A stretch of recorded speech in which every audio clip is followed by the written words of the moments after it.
बिस्मिल्लाहिर्रहमानिर्रहीम। अस्सलाम वालेकुम। हर दुआ कबूल होने का वजीफ़ा। नाज़रीन, आज हम आपको दुआ की कबूलियत के 2 आसान अमल बताएंगे। जो लोग चाहते हैं कि उनकी दुआ कबूल हो तो सबसे पहले हराम रिस्क से बचें, क्योंकि हराम खाने वाले की दुआ कबूल नहीं होती।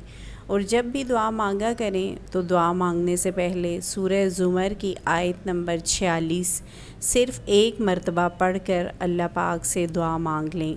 अगर आपके लिए वो काम बेहतर हुआ तो इंशाअल्लाह ज़रूर पूरा होगा। ये सूरत पारा नंबर 23 में है। इसी तरह अगर कोई शख्स चाहता है कि उसकी हर जायज़ दुआ कबूल हो तो रात को सोते वक्त रोज़ाना 220 मरतबा या मुजीबू पढ़ने का मामूल बना ले। इंशाअल्लाह उसकी हर जायज़ दुआ कबूल होगी। याद रखें, दुआ के आदाब में से ये भी है कि दुआ की कबूलियत में जल्दी ना करें।